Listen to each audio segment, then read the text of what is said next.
Hi, everyone, and thank you for watching or listening to this episode of Worst First. I hope it's not the worst. I hope you're enjoying it. This episode is brought to you by Green Chef. What is Green Chef? Green Chef is a USDA certified meal delivery kit, okay? So you can go on to www.greenchef.com/worst80 and you can check out all the meals they have to offer. I mean, these are delicious meals. They are actually all organic. It's not just like, two ingredients. This is a fully organic company. Every piece of, food in this company is organic. So you're not just, it's not just like, oh yeah, we're organic and, really just like an almond is organic. It's like, no, the whole thing is. And the great thing about it is they have a lot of variety to choose from. These are expertly designed meals by amazing chefs and easy to follow instructions. My husband and I made a jambalaya dish I was talking about, and it was incredible. I was happy to just say I ate jambalaya.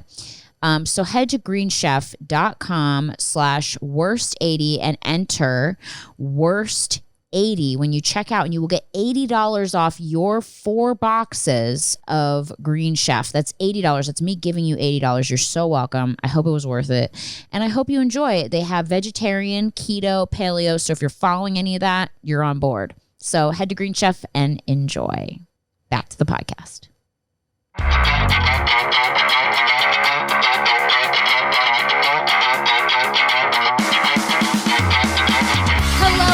And welcome to a new episode of Worst First, the worst show on the internet. What did I sign up for again? Why did I drive from Toluca Lake? Just kidding. Our guest today is Manon Mathews, who you may know from Vine, but she is also a very, very funny stand-up comedian who you've played Caroline's. I've seen you. You've been doing great. You lived in New York City. I know. You did the whole New York City grind. And she just came out with this amazing book called Funny How It Works Out, which I haven't had a chance to read yet. And it's so funny because she showed up today and she's like, you're in it a little bit, but I changed your name. And I'm like, so scared. She's like, well, there was this one fucking cunt on Vine who I fucking hated. Her name was Tiffany, or her name was Brittany. Brittany? Yeah, that's a very, yeah. Where it's like so that's similar. A name. Let's call her Spears. I don't know. Like when you want people to get it, but not. Yeah. I can't. I'm so glad you're here. You look beautiful. Thank you for having. I am still shocked at this home. Like, I feel really small but honored. I can't. Okay, excuse me, small. Jennifer Aniston follows you. Thank you. Did you shit your pants? Yeah, I was doing like a breathwork class, which is what I had to do to mend my fucking heart. Sorry, can you no? Yes. All right. Yeah. Want. I'm like, okay. It's my podcast. I know. I was like, I don't know why I'm asking. But I got done with breath work and I was holding myself and I was like, I got you, man. You don't need a man. I got you. And then after I got a text from someone DM me. They're like, I can't believe Jen's following you. And I was like, huh? And then I looked and that was the best day of my life. Do you know her? No, I mean, no. Just from the internet, she found you and started following you. Yeah, we messaged, but she bought my book. You message her? Well, yeah, when she followed me. Oh my God. What do you mean? When she followed me, I had to be like, excuse me, you are the best. You're Jennifer Aniston. I love you. You're amazing. You light up the world. And she's like, you do too. And then she winked and then we've been chatting it up ever since. So I firmly believe her and we're going to do some great things together. I think you should. Wouldn't that be fun? You know what? It's because you have good soul energy. Aww. Your soul has always been so kind. Even when I was like a cunt on Vine, Manon was so nice to me. I was like this miserable cunt on Vine, just like so curmudgeon-y, just like gotta pump out these videos. And Manon was always sweet. Yeah, I didn't think you liked me at all. You know what? I don't think I like myself, and that's what the problem was. I didn't either. No, myself, not you. Yeah, but I was just like, I really still have a thing about, I just want peace. I'm a Libra. Yeah. Oh, you are? Tommy's a Libra. When's your birthday? October 22nd. It's coming up. That's right on the cusp of Scorpio. Right in Spooky Town. Scooby. What's Halloween gonna be like? Do you dress them up? I got a dog and I'm gonna dress him up. I've never cared about that stuff at all, and now I'm just so excited. What are you gonna dress your dog up like? Maybe I'm going to be Lucy from I Love Lucy. And then he's going to maybe I'll make the dog like Ethel or Ricky or something. Or what was the husband's name? Ricky. Yeah. He'll be Ricky Ricardo, right? Yeah. Oh my God. How about the dog is Ricky? I can't. That's amazing. So I wanted, speaking of relationships, Lucy and Ricky, I'm like, weird segue. That is, speaking of TV shows, your marriage, what happened there? Let's cut the shit right now. No. I love you so much. I'm like, no, we don't have to even talk about that right now. I was going to say, like, I always try to get to the worst with people because my biggest note has been on my podcast. Get to like, the point of the thing. Literally, the biggest note that you guys have said on my podcast is they're like, it takes a while to get to the worst. So that's why I'm always like, okay, anyway, so tell me about the worst shit that's ever happened to you. Okay. No, okay. So we can start wherever you want. Like, usually people talk about worst dates, worst jobs, worst sexual experiences, worst. I have so many of all of that, right? Though. Yeah. So many, right? How many do I get? You get as many as you want. Like, I'm just going to let you drive. So you figure out where you want to start and tell me a story about whenever. It can be when you were younger. It can be now. My first makeout was pretty horrific because I had oh my God, I'm 27. No, I was, that was 3 months ago. It was on Vine. It was at the Viner. No, it was, well, we were talking about Vine earlier, so they wouldn't have reference to whatever. Right. I don't know. I think I was like 14. It was on 4th of July. So I was pretty old. That's not that old for makeout. Well, when I hear people are like, now they're like 9. Now they're like 4. They're like, yeah, I fucked my first person when I was 6. You're like, Jesus. Whoa. You know. Okay. Yeah. So I was like, for me, I was going into 10th grade, whatever that is. And it was this guy who was just, oh my God, he was so hot. We called him Hot Asian. He was half Asian, half, I know, it's terrible. You guys called him Hot Asian? Well, not to his face, just like me and my friends. What was his name? Blake. It was all just totally American. He's not even Asian. Fred David. The hot Asian guy. I don't know his name. Hot Asian. That's literally whatever. Blake. He was Blake. Sick. He sang really well. I just had really high expectations because you talk about someone as if they're like God, and he was really funny in improv class. Ooh. Shout out Blake. Yo, Blake. And so when he pulled me aside, we were in a group of people at my house because I would have like 4th of July gatherings. And he pulled me aside and he's like, you want to go for a walk? And I was like, okay. And I'd never I've maybe have pecked someone on someone. The lips. So for me, I'm shaking. Anytime let's go on that walk. He's like, are you okay? You're like, yeah, it's just really cold. It's 100 He's like, degrees yeah, up. it is. It's 4th of July, dude. I don't know what's going on. Anyway, we walk like for 5 minutes. Like we don't go very far from the pack. And then he just starts kissing me, but really disgusting, like Ew. Tongue everywhere. Like starts like doing. I know. Really? Not inside, but outside. On your jeans? And on my jeans. You're like, it hurt. On your mud jeans, you're like, this is uncomfortable. It really, I didn't have mud jeans. I had like forever, I had no money. Limited. Yeah, I grew up in Calabasas. We did not have money. Okay, so you had I was the poor jeans end of from Ralph's at the Commons. Yeah, CVS jeans. And yeah, he was rubbing and kissing. So it was already I'm like, not only are you sticking your tongue down all around my mouth, now it's my first time ever being touched there. Are you kidding me? Did a siren go off like? No, I got really sad after because I just thought, oh, is this because I had like built it up with like movies. It was going to be like romantic and smooth, and he was just bad at it because he was just young. Yeah. But I feel like he's done it before. Too. No way. He was like, let's go on I feel like if he was that hot, I don't know, maybe I'm generalizing. But he was just really fast and animalistic and like and very it was just very wet. Ew. It was disgusting. So then what'd you do when you finished? Were you just like, cool? He's like, so you want to go back? And I was like, okay. And so we went back, and then I went into at that time everybody was inside, and so all my girlfriends were sleeping over, and I walk in and they were like, oh my God. Like, how was it? Like, we've been waiting I like can't even believe this is happening. I was like, And they were all like, what? It was Hot Asian. It's terrible. I feel bad.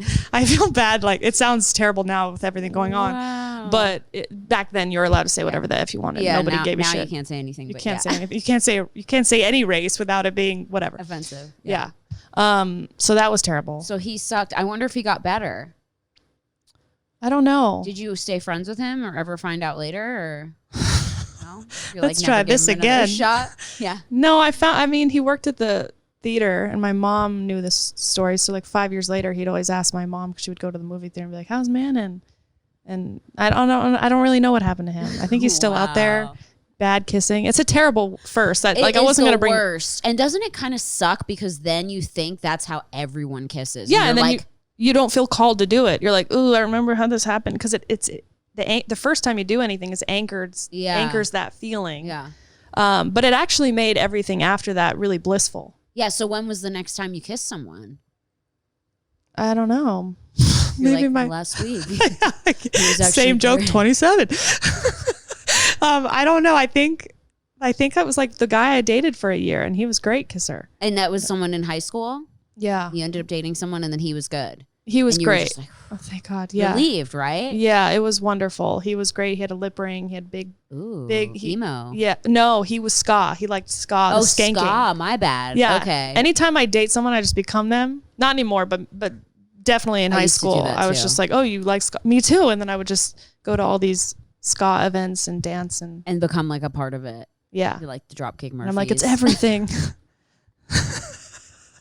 No, it's kind of weird actually that you say that, because I feel like I'm very similar to you in a way where like if I hang out with someone enough, I start to like adapt to their personality traits. I think everybody does that. Right? Whether they want to admit it or not, we can't help it. Yeah. Right? Like if you want to get drunk, go to a bar. You be around other drunk people. If you want to be into, it's like you can't help but be so impressionable as humans. You're just around that person so much. I mean, just Tommy and I are around each other all the time. I'm like, dude. I say dude so much now. My dad's like, that's not how I raised you. Yeah. I'm like, dude, sick. So I'm like 85. Dude, sick. Like, it's actually kind of crazy. Yeah. I mean, and then he does stuff of mine, you know. Like wears makeup and stuff. Yeah, sometimes. I mean, sucks dick, you know. Whatever I do. I'm just kidding. Kind of. Anyway. Sort of. Not really. But we'll talk about it later. Off the mic. Just kidding. No, but, you know, it kind of just sets, it does. It's interesting you say that when you're younger, your first experience with something does kind of set the pattern for what you're going to experience later in your life or how you're going to react to it. You know what I mean? Yeah. And I think that we were talking about this too with Vine, and you know, we were both on Vine, if anyone remembers Vine, which I'm sure you do, some of you. And I mean, I was a very different person then, and I know you were too. And and we were kind of talking about like how it made you discover yourself in a way, right? Like we were both kind of saying like, do you, in your opinion, do you think it was like more of a positive thing than a negative thing for you? What, the app? I thought it was very positive for I didn't have any confidence going into anywhere as far as like the industry is related. So I felt like it gave me the boost that I needed. Right. So I didn't have to like ask for permission for things, if that makes sense. I felt like it brought back my childhood. I used to film all the time when I was a kid. Yeah. But then I stopped. So then when Vine happened, it was just like, oh yay, I feel like a kid again. And I'm around all these people like making fun stuff. Yeah. That I loved so much. The comments though, that was. Did you get mean comments? Yeah. Really? Yeah. I never found any of your content offensive or anything for anyone to be mean about. Well, there was like a year where I gained weight from prednisone, and so like the mean comments were like, "You're gaining weight," and I'm like, "What?" Yeah. You have always been skinny. This just goes to show how delusional people are, by the way, because I'm sitting here with Manon right now. She's very thin. She's always been thin. You've been thin since I've known you. You will always be considered a thin girl. Always. So that's fucked up. See, that's how people get. I think. But when I took prednisone, I ballooned, like I got puffy. So I don't know if I got fat, but it made you swollen? Yeah. Is it a steroid, prednisone? Oh, I've yeah. heard of it. And what was it for if you don't mind me asking? Ulcerative colitis. After do I you did, have remember that? Funniest Wins? Do you know anything about that show? I remember that. So it was me, Jason Nash, Yeah. Tiffany Haddish, and Yeah. Rydoon, and some Viners, some stand-ups, whatever. I did the show, and I got pretty far. And then they had us do like, whatever. They had us go to Compton and be in the bar and like talk to all these biker people. And then I did a stand-up set. That was basically the night I got eliminated. I think I was like, for that month, I held so much in, and I was already predisposed to inflammation in my gut or whatever. Like, you know how some people get headaches? I get stomach aches. And so I got diagnosed with ulcerative colitis when I was 17 years old. And so when that happened, when I got eliminated, and that just the stress of the show of trying to get it right and trying to be funny and trying to be perfect and trying to be blah, blah, blah. I think I had a fear in that show doing like, fear that like I was going to You know how like on The Bachelor, like they want you to look bad? Yeah, that you're afraid they're going to cut it so you look like a fucking idiot. Oh, you were on the show. Wasn't I one of the judges? Yes. See, I have strokes. I don't remember things. I just remember that I was just right thinking now. about it. I'm like, I judged a show with Tiffany Haddish and like Sydney Castillo was on it and stuff. Yeah. And then that one guy, he won. I forget his. Did Sydney win? Sydney Yeah. won. That is I did. so I was funny. a Yeah, of judge. course you know what it is. I remember it was Marlon Wayans. Yeah, Marlon Wayans. Okay, yeah. So whatever. That show stressed me the F out, basically, long story short. And so afterward, I had a big, what they call a flare up in the gut. And so I like got really sick and like couldn't eat. And then they were like, here's the prednisone. And they gave me way too much. And so for like a week, I was just like, literally at Vine meetups, I'd be doing push-ups on the floor because I had so much fucking energy. And I would be like, we need to get does it French give you dip. energy?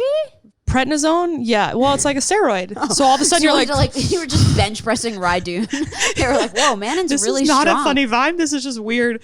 But so I ballooned up for but I only took it for a week. Oh my But it ballooned me up God. for like a year. Okay, so no one ever take that. I mean, it sucks for people Never that take need it. Yeah. How did you get over that and get through that? Like, do you still have this? Is it something with stress? Like stress activates it? Yeah, it's stress related. Diet can heavily influence it, but I found that stress is the most connected thing.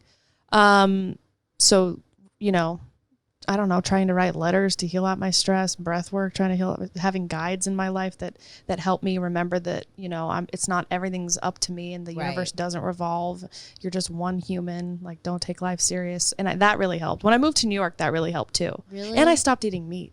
Oh, wow. That's Are a you huge full vegetarian? No, I eat salmon and Okay, eggs so you're and stuff. pescatarian, Pesky. if that's even a thing. Yeah. Pesky.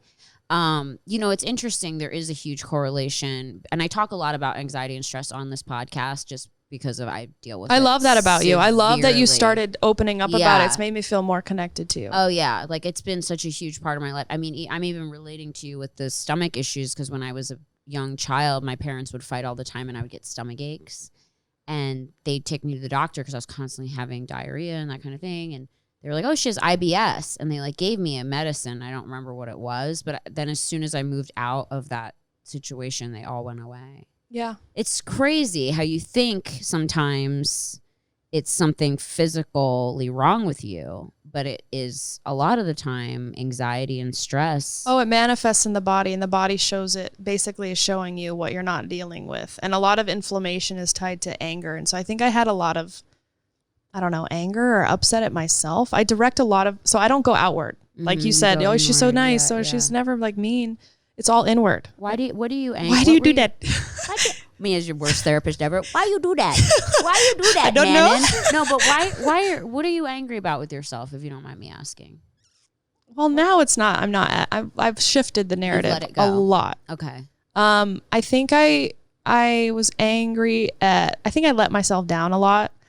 I watched my dad be angry at himself, so I just modeled that. I was like, yeah, I just would watch him from the other room and he'd be like, I'm so stupid. And I'd be like, me too.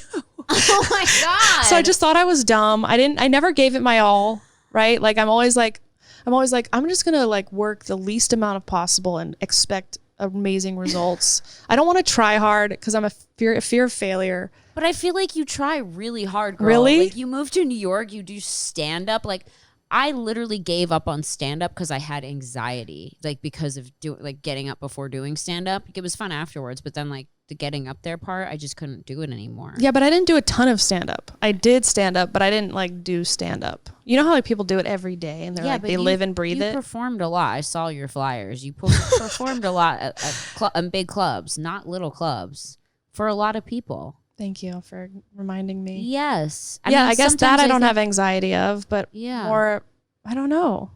There's what were you getting at? What do you think it had to do with maybe seeing a parent being hard on themselves and you thought like, yeah, my mom was really hard on herself and my dad was really hard on himself. So I just thought that's the way people are, is they are hard on themselves. Because my mom never would overtly get angry at anybody. And so I thought, okay, I can't do that because that's mean.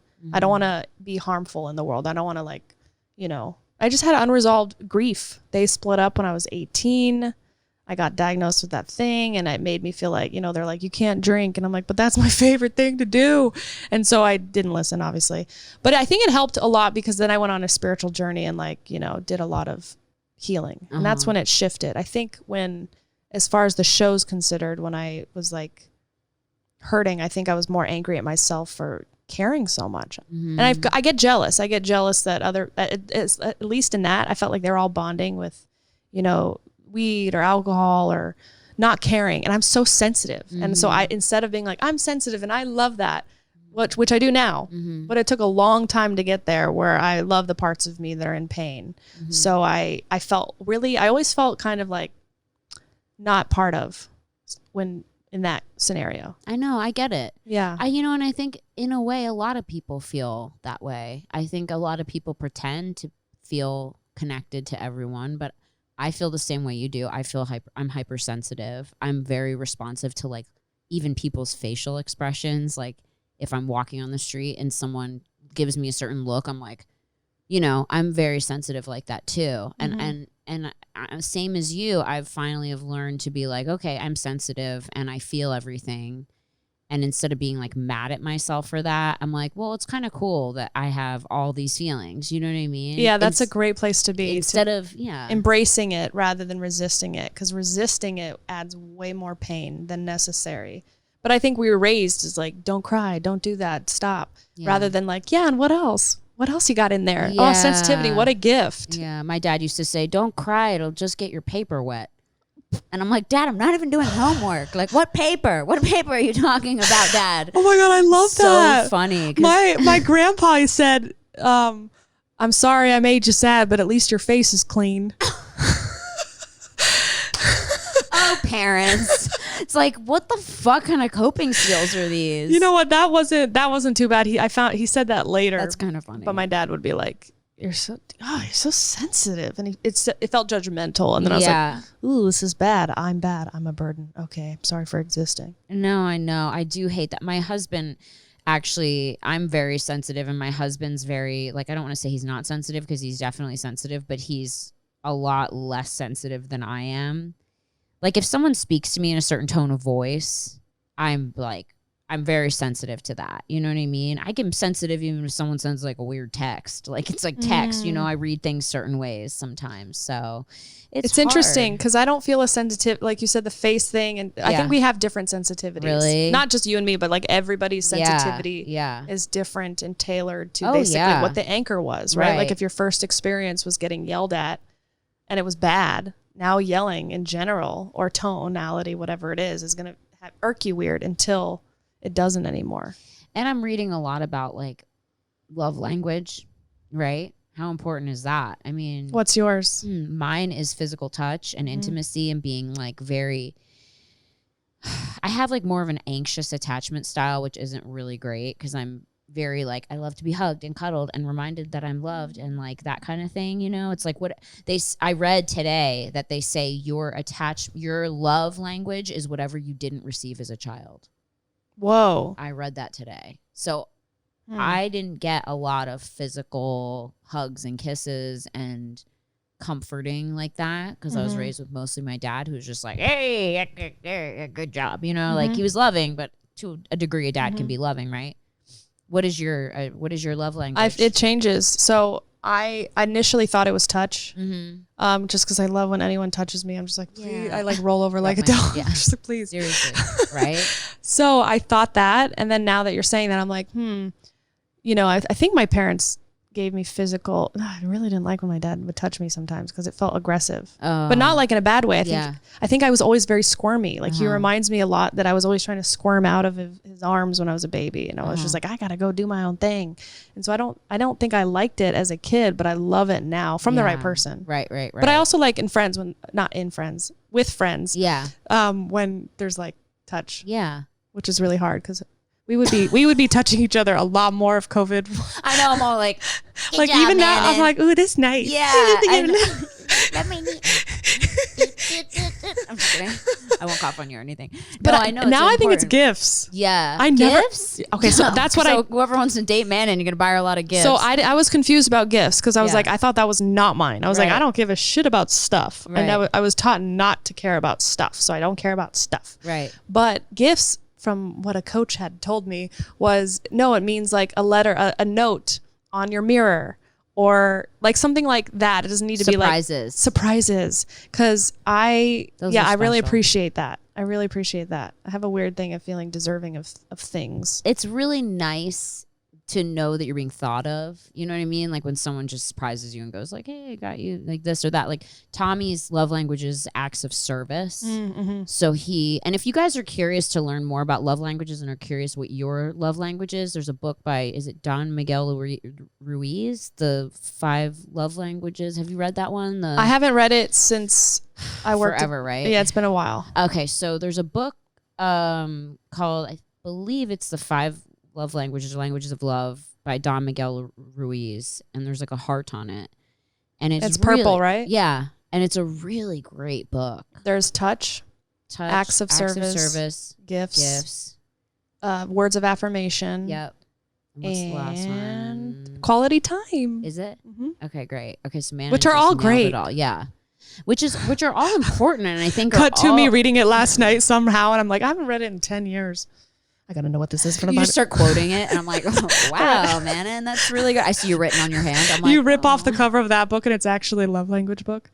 So stupid. Okay, so let's talk about your book. Okay, what made you want to write a book in general? Oh, I don't know. My mom and my sister and people on I would go live on Facebook a lot, and people would say you need to write a book, and so I was like, I guess that's true, but I didn't feel it. Okay.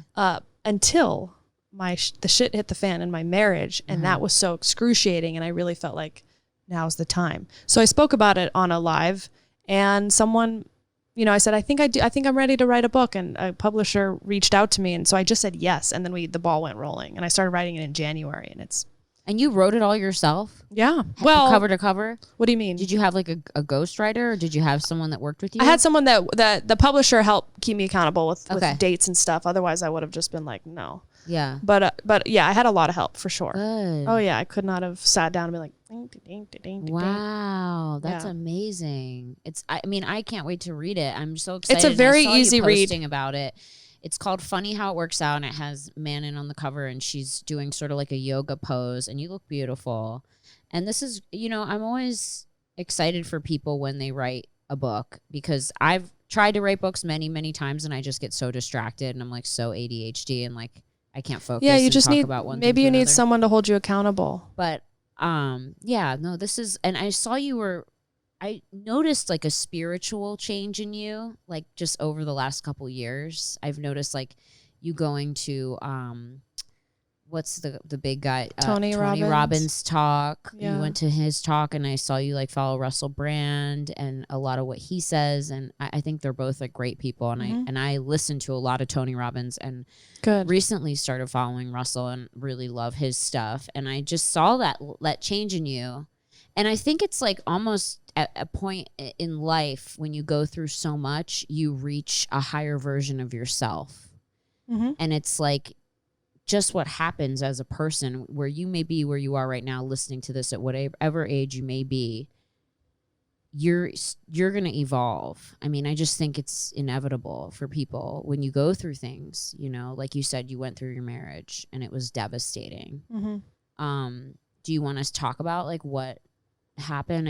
I saw you got married. I saw you met the guy in New York, and it was sort of like this love story. Yeah, it was. I remember it. Yeah, I remember it like watching a Hallmark movie. Yeah, which I wanted to do. Which when it was all happening and people were asking, like, how did you meet? I was saving the story because I was going to write a film about it, because it was just so epic. I had found him on Instagram, and I was living in New York for 3 months at the time, and I saw him on Instagram, and I was like, I felt like this calling to. I just was watching him, and I was like, who is this? I feel like I know him. This is so weird. You just randomly saw him on Instagram. He was actually visiting LA, and he was in my friend's Instagram story. Okay. So I was watching his story, and I was like, who's that guy? And so I went to that guy's page, and then I went to send him a message and saw that he had already written me 18 months before. And said, you shine unlike any other human I've seen in a very long time, and I'm happy to see how you're channeling your light. And I was like, that's how I talk. This is whack. And then we spent 5-6 days FaceTiming for like 3 hours a day.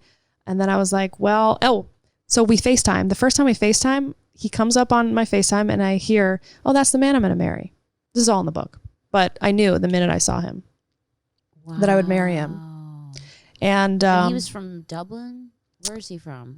That's not off. He was born in Scotland, grew up in New Zealand, and then was in Australia working in the mines. Oh, wow. So he's kind of all over. Oh, all over. And so he was just visiting from Australia in LA.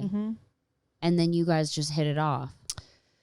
Yeah, we felt a really strong, deep connection that was very otherworldly. If there is a such thing as past lives, we definitely had many together. And I think there is. I think there is.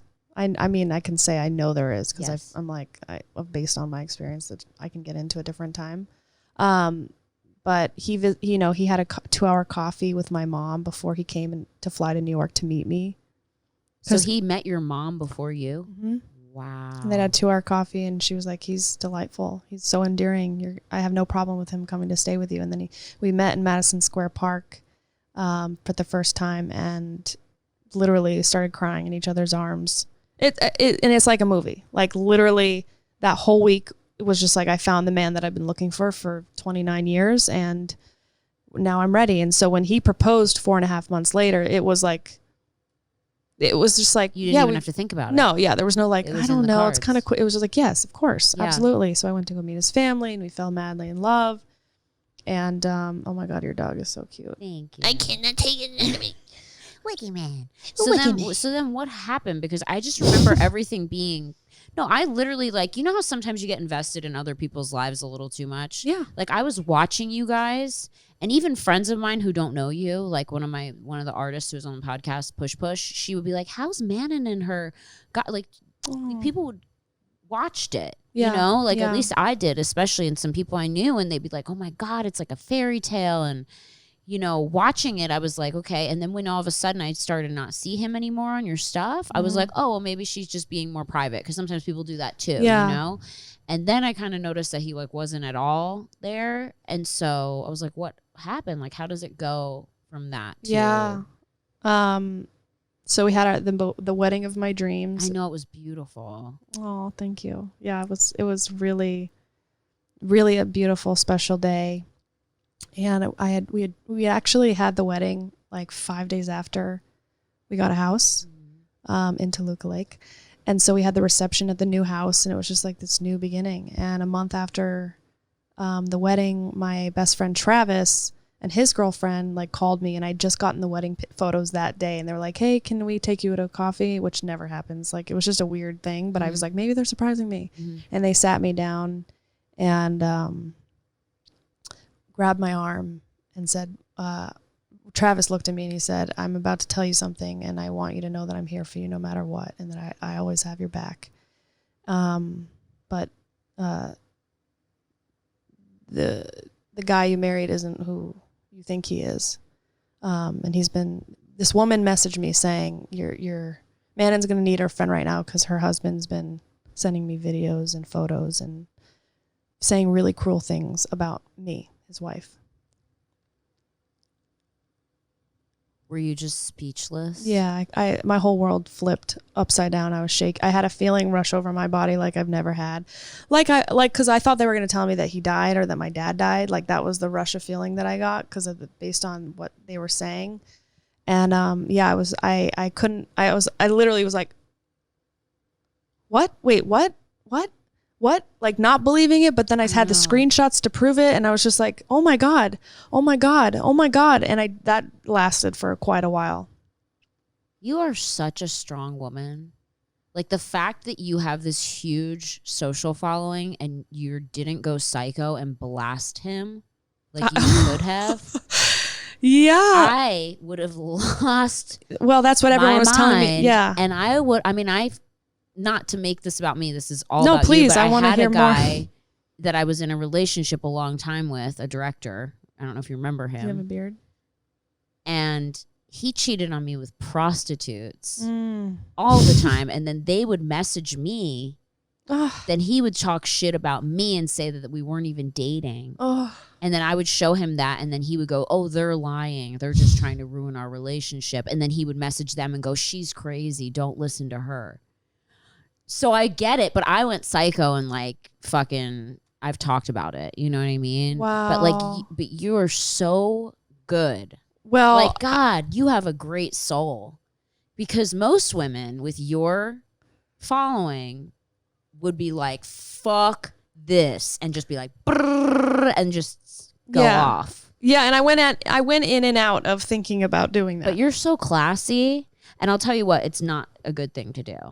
It's not. Because in the long run, talking about stuff publicly, like telling all the details and posting screenshots and stuff, which my psycho ass would have wanted to do initially, in the long run, it's kind of like you're just like, ugh, like no one else needed to be involved, you know, that much. Like it's cool to be like, okay, so this happened and this was done to me and that's that. But like, you know, when you get like physical and show like physical like evidence and that kind of thing, like, I don't know, it's none of really anyone's business, you know, but I fucking give you it's not, but props. what thank you. That's like, I mean, really big.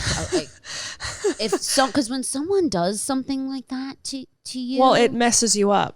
Because God. And that's what I write about in the book was, you know, when that had happened, I had like confronted him. He admitted all of it or whatever, and basically begged that, you know, said I have a problem. I'll do anything to, you know, whatever. I hate men. Oh, I spit on him. Hate men sometimes. I spit on him. Good. Anyway. You fucking should. Motherfuckers. You make me want to be gay all the time. Like sometimes I'm just like, I'm going to be gay. So, but I didn't spit on him that time. I spit on him when I had decided to stay. And well, first I said, you know, leave. After the first 48 hours, I saged him and showered him and like held the space for him because he was crying because I think he'd never gotten caught with anything. And so automatically when I saw this, I was like, oh, he's very in pain. He's a lot of pain. Yeah. And so let me hold the space for him. But then after that, I was like, okay, I got to take care of myself. So I was like, okay, you leave. Let me just process everything. Spent like a month, you know, I dropped 8 pounds, which is a lot for me. I could see you were in pain, but I didn't know what happened. Yeah. Oh, you were yeah. very private. I mean, literally, it was like, I literally just thought that you were just being private about your relationship. And that's why I never really said anything. Yeah. And it was really hard not to. Oh, you are strong, girl. You are strong with a capital fucking S. Because any other bitch in that situation would be like, okay, motherfucker, you want to play games? Okay. I know, but I married him. It's we know how to play. Yeah, I know. That's my first reaction. I know. But I was really hard because I've married him. I know. And I loved him. I know. So it was like the part of me that goes, hold on, I just did 8 years of spiritual work to go, let me not take it personally. Because he said you know, he said, God, see how big you are? No, that's big. I would have been like, fuck you, spiritual. Tink. I would have flicked it right off my shoulder. Buddha out the window. Yeah. That's amazing. Had this been 10 years ago, it would have been completely different. Or 5 years ago, maybe. I don't know. But I got really lucky in that my first thought was he's in pain, not, oh, he thinks I'm boring. Like he wrote to the girl, Manon's nothing. She's useless. She's boring. She's not funny. Oh, that would have been dead. No. Quick no, zoom. Sorry. Quick.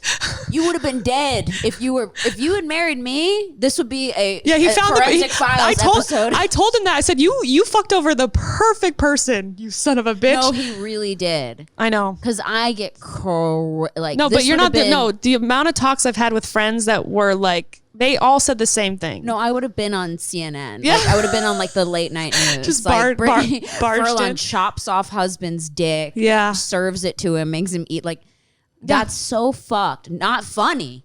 Not funny. Not funny at all. I don't even care if you don't like me, but don't say I'm not funny. Oh, right. I know. Well, that actually didn't affect me. I was like, well, he's stupid. He doesn't have a good sense of humor.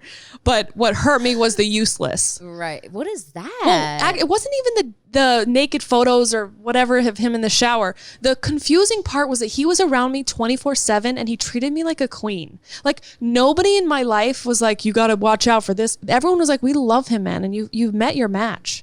Like, this is scary. It was so scary. How does someone have that? And it was the fact that he said mean things to me that bothered me way more than the sexual stuff. Because I was like, wait, why are you telling her? If you feel this way, talk to me about it. And that was something we actually went to therapy for 3 months after. Because I didn't go, even though everybody in my life was like, run. Yeah. I was like, hold on, I married. Let me just make sure. I wanted to do my due diligence to like give it all of me in case he did want to change. And maybe this could be the spiritual awakening. You know, it could turn into like he could start a program to help men that do this and how to recover from, I don't know. I always look at like that kind of thing. You're enlightened. You are. Like, some people just reach this point. This is like the healthy point. I'm like almost there, but you know, my reaction. Well, I'm talking about it a year later. But it's I wrote so about healthy. And God, guys, read the book. I mean, because I know a lot of women go through this. I mean, They do. They Well, I do. didn't know that. And I had A lot. to be honest, I didn't have any sort of connection to being messed around with in that way. And so what it's done, and I write it, you'll read the book if you do, and you'll go, oh, she went easy on him. Because I'm already telling you right now, you went easy on him. 'Cause Okay. You're not in prison, so. Not yet. But I wrote about the point that I was making in the book was not to say, oh my God, look at what an asshole he is. The point was, okay, how can I not take it personally? How can I not make it about me? And how can I keep my heart open regardless of this man's pain and not generalize men? Because it would be sucky for me. Like, you didn't close your heart off. No, I didn't. I knew You that kept your heart open, and look what it did for you. It Yeah. brought true love into your life. Like, Yeah. I don't want to close my heart down at this young age Yeah. because of another man's pain. No, and I know that there are a lot of guys like this guy. Well, I didn't know that either. I was but so there blinded. are also a lot that aren't. Yeah, there's a lot of great men There's out a there. lot of great men. I mean, and I guess that's why I went for an older guy too, because he's not very technically savvy. He's not like great with the phone. He's all, how do I send a DM? I'm like, don't worry, honey. I just disabled it. I'm like, and for some reason it's not working. Yeah, that's a really great idea to, if you ever, because Instagram is part of the problem. It's a big part of it. I mean, and our therapist, we go to therapy. Therapy is very So healthy. good. Our therapist, Julia, is a sex therapist. She works with a lot of guys like Ooh, this. I love this. She's amazing. She's a licensed marriage and family therapist, but specializes in people who are like your ex-husband. No, but who are like your ex-husband. Yeah, the sickos that are. I mean, and I'm telling you, we have conversations about it. We don't have it because Tommy's, thank God, not like that. But she tells me these horror stories about, don't worry, like, your problem, any little issues that you might be dealing with, like there's some big stuff that goes on where there are these men who have literal addictions because they didn't receive enough love as children, that they need so much love and so much admiration. It's a never-ending thing. Never I'll tell you what. They could be with the most beautiful, stunning woman who gives them the world, and it wouldn't be enough. And who also says, by the way, I'm not a hard sell. Like, if he came to me, like, I led by example by going, okay, so sometimes I'm attracted to this. Like, we were so open about our feelings because I know, because I've learned through experience, if I share it, it doesn't have a power over me. Yeah. So even if I'm scared to tell my partner because I'm afraid that he's going to get jealous or whatever, at least now he's in the boat with me and we're like in it together like best friends. Mm-hmm. And so I held the space and I said, if you're ever feeling like you find someone attractive or you're like nervous, I got you. Just tell it to me and we'll hold the space together. And he still didn't do it. Like, if he would have come to me like, man, and there's all these like blonde babes texting me and I like just want to message all of them back. What do I do? I'll be like, I don't know. Let's have sex about it. Like, I would have been like, let's just figure it out. I said the same thing. It was to the my hiding ex. of it. I even slept with porn stars with my ex. Wow. Yeah, I mean, like, I was open to it. What I was was that like? You like girl, like. Okay, well, actually, let's take a quick break, and we will be right back where we're talking about where I fuck porn stars with my ex. Stay tuned. Just kidding. My dad's like, unsubscribe. My dad just unsubscribes. Right back. Everyone likes eating well, especially me. I try to eat as well as possible, even though I end up eating like cheeseburgers 3 times a week. But thanks to Green Chef, I don't have to do that anymore because Green Chef is a USDA certified organic company, which includes meals like paleo and keto and vegetarian. So it kind of takes the guesswork out of everything. If you are following any of those programs right now, you can head to greenchef.com/worst80 and you get $80 off your 4 boxes of Green Chef. You're going to enter the promo code WORST80 and you will get $80 off 4 boxes of Green Chef. Okay, that's a lot of savings. $80. See what you get for listening to this podcast. You get free things. I mean, not free, but you get like huge discounts. I mean, it's like me handing you $80. You're welcome just for listening. I mean, how much time did it take? An hour, and you're entertained? Hello. So if you're interested in eating well, these are super easy to follow instructions. Super great meals designed by head chefs that are delicious. So if you want to feed your family or do something fun with you and your family, head to greenchef.com/worst80 and enter worst80 at checkout and get $80 off your Green Chef order. And I have to tell you, the meals are delicious. We made, it was, oh my God, it was so good. It was like this jambalaya type dish, and it was insane. And I'm not one to particularly have jambalaya. I don't really even know how to spell it. So I don't like usually eat things I can't spell, but it was great. It was delicious. And I will be having jambalaya again and be telling everyone that I've eaten jambalaya because I don't know, it just sounds cool. Anyway, back to the episode. Enjoy. My dad subscribes. Just kidding. Okay, so we were just talking about how, sometimes in relationships, obviously you don't lose your attraction to other people when you get married. You can't do that. That's inevitable. Your husband's going to still see girls that he thinks are hot, and you're going to still see guys or girls that you think are hot. That's life. That's normal. What are you going to do with it though? What you're going to do with it is, if you are in an open enough relationship, which I had loved the guy so much that I was in the relationship, which was very toxic, that he was like, we should have threesomes with these girls that I like. Well, I knew that had fucked around. So I was like, okay, well, if you want to fuck around, can you fuck around with me just there? include me in it? Yes. Right. Because I was such a low self-esteem that I was like, can I just be a part of it? Can I just watch, just make sure everything's cool and be a part of it? And he was like, okay. So then we did that, and then it still wasn't enough. He was still going to do it without me. So I was like, you know what, fuck that. You know? So you just have to figure out what the balance is, Yeah. Because there's ways to work through it, but then there are these guys, unfortunately, and there's many of them, there might be even some watching this where, no woman, no love, no amount of hotness is ever going to be fulfilling enough. They're constantly looking for that excitement, that newness. You know what I mean? And Tommy has a lot of friends like this, which I don't like, who are married and really, really wealthy dudes who they just fucking cheat on their wives. Yeah, that doesn't sound like a happy ending. And it makes me uncomfortable because of I'm course. around it. And proximity is power, Tony Robbins says. The 5 people you spend the most time around with is who you become. Yeah. Kind of like we were talking about earlier. Wherever we are, we start to become.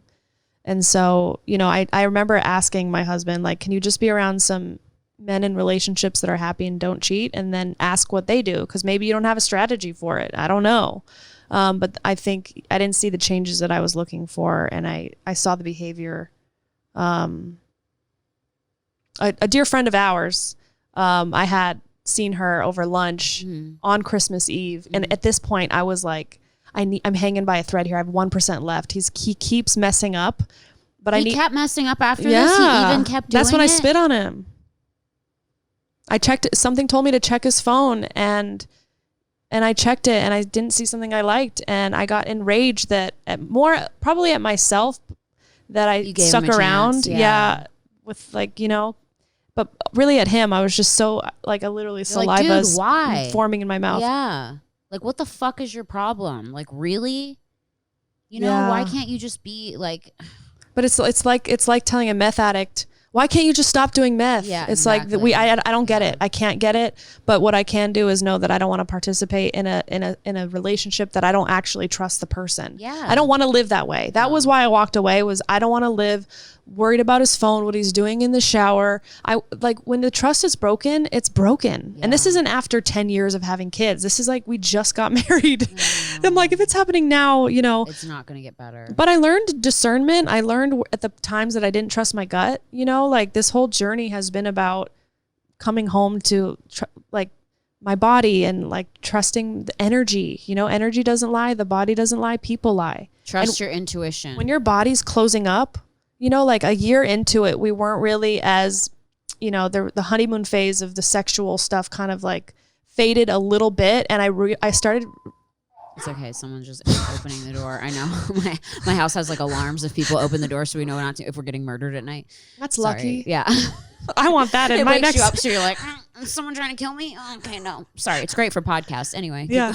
I don't remember. So you were saying the sexual stuff started to fade after like a year. It was Well, the honeymoon period was over. You weren't as active, I wasn't- which is normal. Yeah, it's a normal thing Yeah. for sure. But what was happening for me on my end of it was that my body felt really closed off to him. And I was like, what is my problem? Maybe it's probably me. And so I started doing all this feminine energy work. I started going to workshops because, you know, and for those of you who don't know, us doing Instagram and being in your business energy is very in your masculine, and you have to be the master of time and space and be able to organize and be able to perform. Even making people laugh is kind of more of a, you know, masculine, and the laughing is like, laugh. You know, so I want to, in my relationships, I want to be in flow. I want to be taken care of. I want to be held so I can just be like, wow. Yeah. And, you know, so I started learning. I was like, maybe I'm just out masculining Masculinity in him. Yeah. Yeah, I get it. Which is crazy because he comes across very masculine,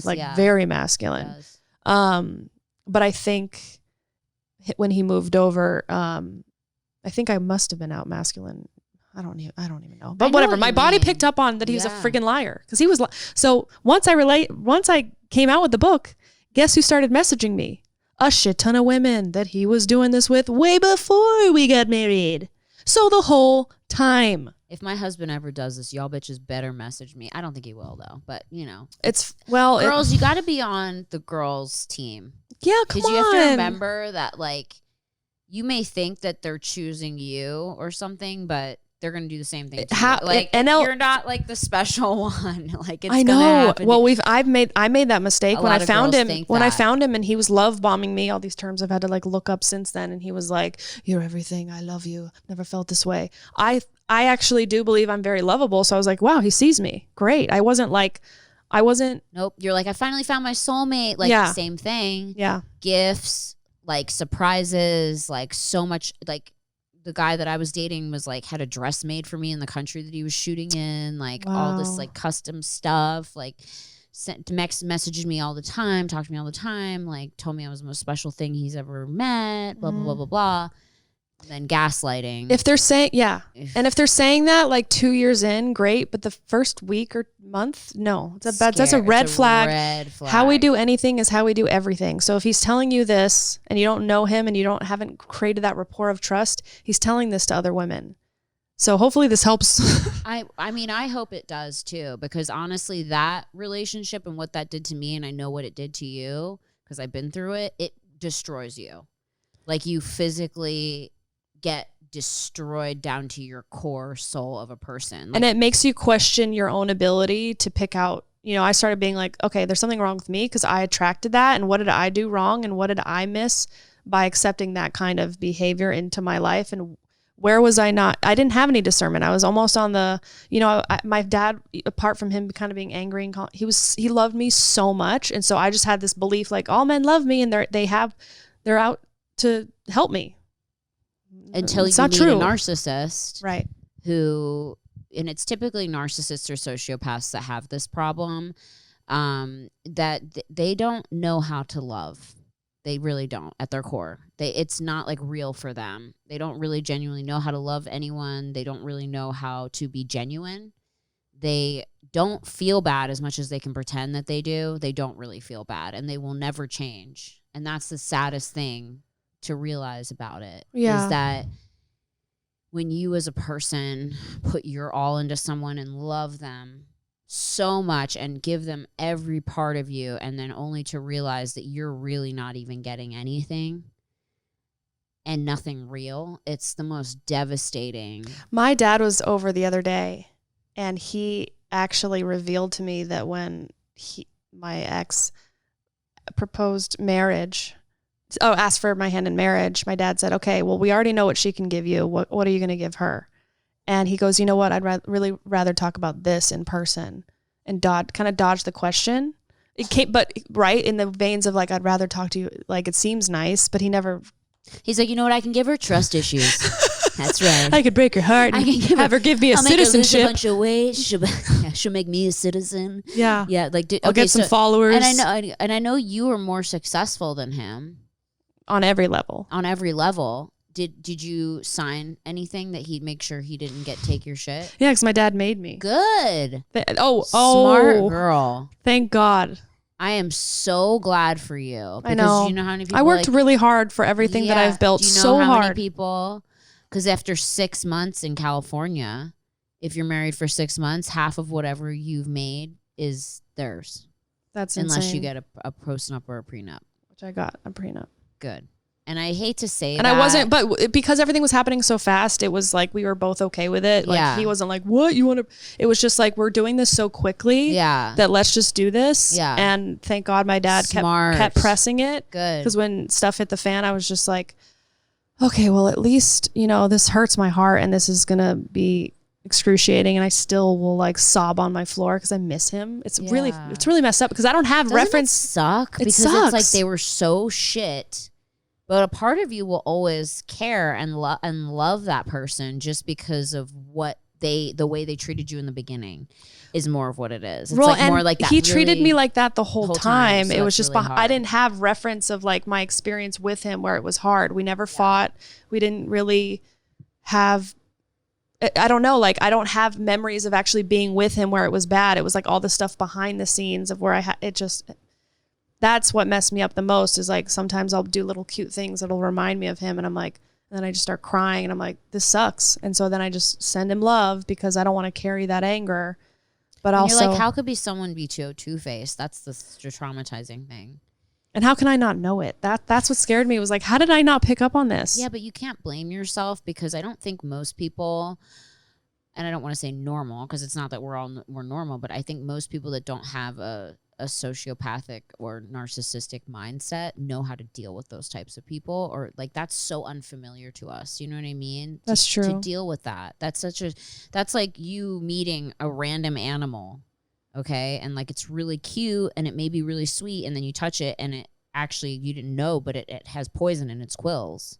Like you weren't supposed to know that. It's just a random thing that you met and you thought, oh, it's going to be loving and look how nice it is to me. And oh, whoops, like I didn't realize that this is part of what that thing is. Yeah. And that's what happens in these relationships is like we go into it just like it would be with any normal person. And you think that they have the intentions, the same heart as you, same intentions as you, but then you realize like, oh shit. Like that was my first experience. And I can tell this was your first experience with someone who's truly sociopathic, narcissistic. Yeah. You know, do you still talk now or no? No. Good. He changed his number. Yeah, but it's good. And he deleted his Instagram and stuff. But it's good. I think it's good. No, it is good. It's not. I think it's good. It's good because the only way you don't ever want that. You really don't. Like I'm just gonna tell you right now. I did it for 3 years. Yeah. And it destroyed me. Yeah, destroyed.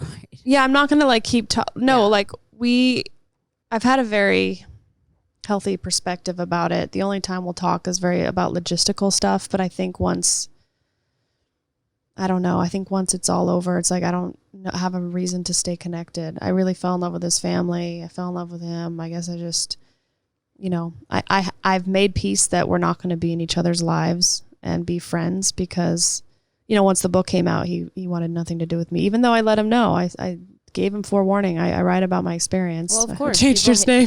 Same. I haven't spoken. And but there's no reason to. Exactly. Yeah. It doesn't matter because their ego. It's their ego that lets them be angry. But it's, it's not your fault. And I know you're grieving. Yeah. And you're going to grieve because it's a loss. It's a huge loss. You know what I didn't realize? It's a huge loss of the possibility of what I thought our life was going to be together. So it's a loss of that dream of we were going to have kids and we were going to live in this house and we're going to and so it's not even just him. It's like the loss of this possibility of a future, which now it's just more open for possibilities. I know that the universe was doing for me what I couldn't do for myself, and that it all happened, perfectly so that I could learn these lessons, write this book, and hopefully help some people that maybe haven't let go. I've had messages from women that are like, I'm still angry at what this guy did to me 10 years ago. And you saying that like, I tried praying him for him for 2 weeks and actually I don't feel angry anymore. And I'm like, ugh. I mean, that's why I did it. This isn't about me. This just happened for a reason. Maybe I was the person that he had to screw over in order for him to learn something. Maybe. I don't know if he'll learn. I don't know. I don't think they ever change. And I don't want to have an but expectation that they change. no, they Even though don't people were change. like, people don't change. I'm like, well, if they want to. No, they don't change. Not these kind of people. And if they do, it's temporary. You know, trust me. As someone who's given someone like 1,000 chances, like it's hard. Yeah. And I admire you, and I want you to know that, you know, have you ever seen that picture? Not to be like all godly on anyone, but Of the little guy getting pelted with a pebble, and he goes, "Why me, God?" And then God is standing behind him, and there's a giant boulder behind God, and that's what God's holding back. Oh. So I have another image of God where it's God kneeling on his knee or whatever, and this young girl he's holding the teddy bear, and she's like, no, I don't want to let go of this, my precious teddy bear, but behind his back he's holding a really big teddy bear for her. So beautiful. So in moments like that, that's the only thing that got me through, was remembering that whatever is meant for you in this life will be for you. If it's truly meant for your life, it will be in your life. If it is not, we have to let it go. As painful as it is, as hurtful as it is, as much as you thought all these things, you know, it's what is really truly meant for you, and something better will come. And it already has in many ways. I'm a lot lighter, a lot more joyful now. I don't feel this weight of feeling like I have to, you know, sorry, but be in a marriage for me, like it wasn't that. It was feeling like a lot of work, but that's because of who I was in the marriage with. That doesn't make it any easier. But I think it's helped me connect and relate to a lot more people, having gone through the experience myself. Because I remember people would talk about getting cheated on, and it really went over my head. I had no reference to it. I didn't either. Before that relationship, I never checked a phone. Oh, me neither. I never worried about a guy.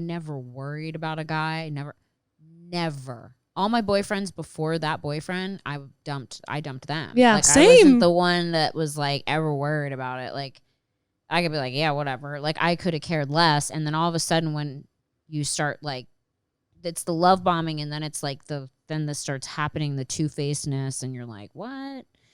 That fucks with your head. And then that's when you start getting, you know, developing trust issues, that kind of thing. Like, it takes a while to unlearn all that. I mean, even when I moved in with Tommy, and I've said this before many times, I was so fucked up from that previous relationship that I was like, I got to see your phone. Like, can I, can I? And he'd be like, yeah. Like, he would just unlock all his iPads and his phones. And like, I explained to him that I was like, this is what happened to me. And not to mention, he's Tommy Lee's a fucking rock star. And then all my girlfriends were like, oh, you think you got fucked over in that one? Wait till this one. You know what I mean? Because it's like, oh God, everyone must be annoying. assumes like certain things, even though Tommy's like the most loyal, truthfully is the most loyal. Like, he's not shady. Yeah. So, you know, he right in the beginning, and the right guy will do that for you. Yeah, the right guy will go, of course. Yeah, here, check it. There's nothing to hide. If there's nothing to hide, there's nothing to hide. Like, it won't be a big deal. It won't, and you'll feel it too when they. If you're in a relationship with someone that is making it a big deal, then they're hiding something, because it really shouldn't. Like, I don't have a lock on my phone. I have no password on my phone. He has no password on any of his phones, iPad, computer, nothing. That's beautiful. Anytime he wants to use my shit, there it is. Anytime I want to use his shit, there it is. So I love that. It's important. It is. I think the trust, and people say, oh, you should trust someone. Like, you shouldn't need that. Yeah, but you should trust someone and not have a password on your phone. And you should also build trust too. Like, you're not supposed to just trust someone like I did right off the bat, so that you're susceptible for like buying their like. Take some time. Like, that's something that I didn't do, and I write that in the book, is if it's urgent, it's not spiritual. And I had such an urgency with him because I was like, but I met the person, and I'm almost like becoming aware of my new empathic ways of feeling people's energy, especially being in lockdown for so long in California, where I loved it. I loved it so much because I wasn't sharing so much of my energy with all these people who I love. They're all great, but I'm realizing what's mine and what's another person's. And that's huge to know that, like, I don't know if that's mine. Like, pay attention to how you feel around certain people. Is it good? Does it light you up? Be around them. If it doesn't feel good, that's an indication to be like, not do that. My therapist tells me all the time, you can care, but it's not yours to carry. I love that. Isn't that great? Yeah. Because I'm like you too, where I'll like take on people's emotions and feelings, and like I feel for people all the time, and I'm like, oh, like I get, even when I watch like a show Man. that's like dark or whatever, I get like, oh, like I feel. That's why I don't watch dark shows, because that's too much for me. It just fucks you up emotionally. I mean, you just have to be sensitive to your energy. You know, if you're a sensitive person, that kind of stuff affects you. You have to be aware of it. You know, I stopped watching a lot of like really tragic horror stuff because I noticed like I would get panic attacks and start getting physical They're so reactions connected. to it. They're It's so connected weird. for sure. What you watch is going into your unconscious mind, and then it'll come in your dreams and it'll haunt you. But if you stop watching it and you start taking in things that make you feel good, like I literally only follow quotes, like positive So good. quotes on Instagram that make me feel like, because that can be really scary road for me. Like Instagram Yeah. has not been like the easiest app for me to be on. TikTok's a lot easier for me now. I TikTok's so love fun. TikTok. Yeah, it's so fun. It's so easy. Everyone on there is so lighthearted. I mean, even if it's something dark they're talking about, it's like fun music to it. Yeah, seriously. They're like, I'm talking about depression, but it's like, Yeah, exactly. I do love TikTok too. It's great. It's And I love Instagram. I've learned to monitor my time on Instagram. So like I'll give myself maybe like, 20 minutes a day to like scroll my feed. And then I'm like, okay, that's good. And then visit I have a couple really good anxiety places that I follow. One's the Anxiety Healer and like DLC Anxiety. These are all people that have like great healing tips. So I follow them too. Yeah. So that's helpful. That's awesome. You I think know? that's a great idea. I tell Yeah. that to some of I life coach some I clients. love that. Yeah, and that's Can what people book you for life coaching? they can. Okay. I'm going to be doing it because I don't have time to be doing I do have like 6 clients that are one-on-one, but I'm going to be coming out with some sort of program to where I can like I love work that. with like 10 people at a time. See, that's great. Yeah. I love that. That's what we need. Yeah. Honestly, like more healing. And like I said, I saw you like go through this change. Like I saw it. So Well, and I became a lot more open about it. I didn't Yeah. speak about it on Vine. I wasn't like, and now, like Neither did I was didn't very talk private. about my Yeah. anxiety on Vine Yeah. It was either. just strictly humor. I was so afraid that agents and managers wouldn't want to represent me if I talked about my mental health struggles. Like I thought that they would be like, oh, she's crazy. And then when I work with other actresses now reach out all the time and they're like, oh, thank God you're like talking about it. Like I stress out all the time. And so many big people have like the same shit or worse, So it's kind of like, okay, it makes you feel more comforted. you Oh, know? for sure. It just makes us feel connected. I think I know you do this. And like I said, it's made me feel connected to you. When I share what's really going on in my heart, it only opens the space for people to be like, finally, like someone I can actually relate to rather than, Some fake shit. yeah. Don't worry about people judging you either, guys, too. Like speak your truth. Honestly, like you can't live a real life and expect to have real relationships with people unless you are speaking your truth. Because if you're constantly just being fake and only showing like the highlights of your life and acting like everything's great all the time, like no one's going to relate to that. They're going to mute you. Yeah, that's not how it is for anyone. No one's life is perfect 24/7. No, and it just adds shame to be like, well, if my life isn't as perfect as theirs, maybe I'm not good enough, and then it's the spiral, and it's also a lie. Like, yeah, nobody's life is perfect. Everybody's going through it. And no relationship is perfect, and no marriage is perfect, and we all have our issues, okay? Everyone, and we will have good days and we will have bad days, but you have to figure out what is worth it for you and what what you want in your life and how to be positive and only allow light things into your life as much as you can. I know there's a lot of darkness out in the world, but try to only let in the light. And that's a really hard thing, and I work on that too. Because my instant reaction when you told your story was to be like, fuck that guy, you know what I mean? And I need to work on that. Well, you don't have to deal with it. Yeah. Well, now, but Yeah. it's a big part of me that I'm like working on. I try not to be reactive. I'm trying to work on being more not giving a shit what people think. That's important. Yeah. Even though I don't think people are watching going, she really cares what people think. Maybe they are, I don't know. But I know deep in there's like, the more I talk about openly about what I went through, the more I feel relief and more freedom to just be where I'm at. But I also there's this little missing piece where I'm still holding on to wanting to look good. And I don't mean physically, I mean like your whole persona. Yeah, I Not don't to, know. like, I have want that to anyone be judge done. you or whatever. Yeah. Right? Yeah. I mean, I let that go. Yeah. It was hard. I but admire that about I you. let that go. I say and kind of do whatever I want, and I'm just like, if anyone has an opinion, I'm like, cool. Has it ever bitten you in the butt? Oh, for sure. Like, there's places that won't work with me, or like, you know, people that write to me that are like, I don't know. People say fucked up shit all the time to me. You know, like some people are like, oh, you know, you have no reason to be depressed or have anxiety. You have a perfect life. Like people who just don't get it, you know, they think that anxiety and depression is solved by money instead of like that I've been this way my whole life, and that it's an actual chemical imbalance, and that I've had my brain zapped, and that I've gone through multiple times of treatment to try to fix what's going on. It's not like I choose to have a panic attack. It's not like I go to bed at night and go, hey, like, let's have a panic attack. It's like, I'm like, let's go to bed. And then out of nowhere, I'll just start shaking profusely and freak out.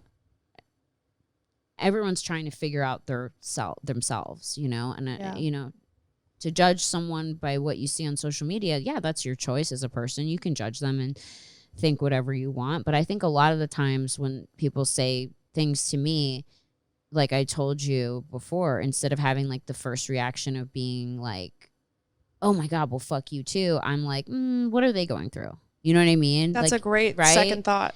Like in my head now, because I'm like, what would it take for me? What headspace would I have to be in to write something like that to someone? Wouldn't be a good headspace. Would know. The people that leave mean comments, Yeah. I'm going, they must be in so much pain enough to actually write it and send it. Yeah. Like when I see a photo or a video that I don't love, it doesn't occur to me to write it. Nothing. I just go, okay, I'm going to scroll past it, let alone type it out and then send it. I must be out of my mind, really. I've like never gone on someone's page and been like, bleh, like never. Like I can honestly say that even before Vine and all that shit, like I've never gone on someone's page and been like gross or like ugly or like whatever. Yeah, like, so the fact that we would even stop at it and go, I can't believe that's mean, is like almost talking to someone who doesn't speak your language and being like spending time or someone that's on crack and being like, let me stop here and actually try to have a conversation. We're not in the same having the same conversation. So I've learned to just like let it go and just kind of be like, okay, you can think what you want, you know, like it's what people think about you. I realize is just like, doesn't matter. And I hate to, this is a really bleak, and I say this on the podcast all the time, but I'm like, we're all going to be dead one day. In 100 years, no one's going to remember really anyone. I mean, except for the really, really, really famous people, and who cares anyway? And it doesn't matter. You know what I mean? None of it matters. It doesn't matter. Like, it's like, just try to create a positive atmosphere for you so that you have a positive life and surround yourself with positive things. And you will have a beautiful life, you know? Like, if you only let beautiful things into your life, you will have a beautiful life. And if you do things that make you feel really good, you will feel good. Yes. Yes. And that's the hardest thing. I have a girlfriend who's really negative, and she's always like, I hate this about myself. I hate this. I hate this. I hate this. I hate this. I hate this. And I'm like, you got to change the narrative. You have to, even if there's nothing that you like about yourself, you have to find something. Find one thing. And even if it's not about yourself, and start repeating that every day. So because that, I don't remember who it was, but there's like something called a negativity detox. Yeah. Where you basically try to detox your negative thoughts, because that's really the suffering point. Mm-hmm. And if you catch yourself having one and you don't change it, you have to like start over. But it's really becoming aware of our thoughts, and are they for us? Do they make us open up, or do they close us down and make us feel small? Because really we're just listening to our thoughts and making pictures in our head from an NLP standpoint. Mm-hmm. And are we making good, positive pictures? Are we saying nice things? And if not, you know, a lot of what I used to do is very much I believed everything I thought as if it was true. And I'm like, wait, no, these are just thoughts. Let me change the voice, turn it to Mickey Mouse saying, you're not enough. And I'll laugh at it being like, that's not funny. That's not, it's just ridiculous. The thoughts that we have about ourselves. We're usually not kind. We don't talk to ourselves the way we would talk to like a precious child or a dog or whatever. That's funny that you say that, because like I saw somewhere that said like, think of the way you talk to yourself or the way that you think about yourself. Now say those things, think about saying those things to a puppy. Would you say that to a puppy? And like, you're like, never. Like, well, think of yourself. You are the puppy. You are that precious creature. Like, you need to speak to yourself in a positive way. And I do this all the time. Like I have words that I will stop myself in the car when I'm driving. Sometimes, you have, those intrusive thoughts and the negative thoughts. And when I have like a negative thought, I try to counteract it with 3 good ones. Like, okay, so I'm thinking something bad about myself right now. Let me think about 3 things that I like. And I actually take the time and sit in my brain while I'm driving, think, okay, I like this. I like this. Like, I like that I care for other people. I like that I like to have fun and be nice. And like, I try to think of things that I do that are positive. You have to stop yourself because you can retrain your brain. Yeah. You really can. If you really focus on it and take time to really try to get positive thoughts only into your mind, and you will have negative thoughts. That's going to happen. That's just normal. But if you try every time that you have a negative thought to replace it with 3 positive ones, it's a good start. Yeah, that's really beautiful. Is. That's a great reframe. That's from my therapist. Yeah. That's a great tool for sure. A lot of work to be done. And I mean, guys, check out Manon's book. If you want to hear more about all of this and Manon's stories, I mean, there's a lot. This is what, like 200 and some pages? It's really short. The last 30 pages, there's lessons on, like, you can have it on your coffee table and look at a lesson and be like, okay, let me incorporate this today or whatever. I already love this lesson 27, do what makes you nervous. I talked about this the other day because the anxiety has gotten so bad with me where it's turning into almost agoraphobia, and I'm starting to get scared to leave the house. I start shaking when I leave the house. And I had a doctor's appointment in Beverly Hills and I didn't want to go. Because I was like, I have to go by myself. And what if I have a panic attack on the freeway and have to pull over? And then I'm with a bunch of strangers. And then I'm like, what if I die or have to call an ambulance? And I'm with all these strangers and everyone's going to judge me and blah, blah, blah. And I start spiraling. But I went and I had my doctor's appointment. I drove to Beverly Hills. I went in the doctor's appointment. I came back and I did it, even though I was scared. Right? Like Will Smith just put out. He's like, if you're scared, just do it scared. Yeah. You're like, wait, I can? Yeah. I don't have to follow the feeling of nervousness, because usually the things that make us, the only way to get there is through. So to go through it. I said that literally on my Snapchat story. I will show you. I said the only way out is through. Yeah. And then you come out the other side, you go, wow, I did it. That was not, yeah. And sometimes you won't do it. Sometimes you will have that panic attack and it'll fucking send you spiraling, but that doesn't mean you don't give up, because that doesn't mean it's going to happen the next time you do it. Like I'm learning this. I always like to picture when I am doing something that I'm scared of, like the show or not this show. Right. You're like scared of I mean, maybe. But like, I always picture the moments after. Yeah. Like that's smart. I always picture what it'll feel like an audition. I used to get like really nervous at an audition. Last audition I saw you at, you were like in a place where you were like, I'm scared Tommy doesn't like me. And then the next day you got engaged. I was like, well, she was wrong. I'm so paranoid. Oh my God. Well, that was like that years was my ago. negative brain. Yeah, That's how you negative were just in my brain a moment, but it was a fun, ironic that the next day you posted your engagement ring, which was beautiful, by the way. See? And it just shows how our thoughts get in the way. But I like to picture the moments after the audition and how I'll feel free after. So rather than picturing what could go wrong, right? Which is just a habit. It's just a habit of thinking. What could go right? I was still in that really scared, negative mindset where I felt like unlikable, unlovable, and I'm like scared, like, this person doesn't like me, this person doesn't love me, blah, blah, blah, like negative mindset.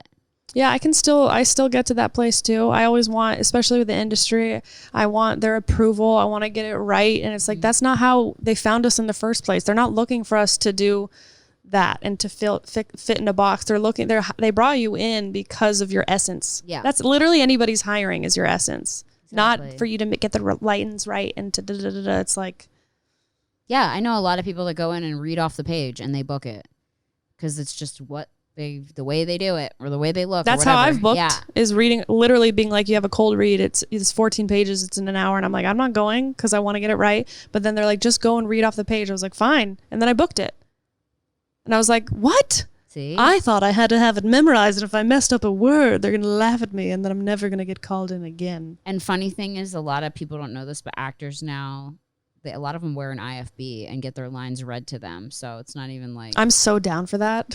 So down for that. That would be so nice. I hate memorizing lines, but I feel like you have to get to a certain point, and then they're like, okay, I'll put you. Yeah, you can your first show. I'll take the. Yeah. Like, you're Can fired. I get the IFB? Can you read me you have 3 lines. Sorry, just go ahead and thanks. We've took away your lines. I still want it. Yeah. Can I just wear it? I like the little antenna sticking out of my ear. Dead. You guys, this has been an amazing podcast, man, and I've loved having you here. I feel like I could talk to you for like. I know. I was already thinking. I was like, once this is off, I want to keep talking. I know. We're going to. Okay, cool. Make sure to get Manon's book, Funny How It Works Out, and can they get this digitally too? Yeah, it's on Kindle. It'll be on audiobook in like a month. Funny How It Works Out with Manon Mathews. I mean, I would want to read it after this conversation that we had today. I'm definitely going to read it.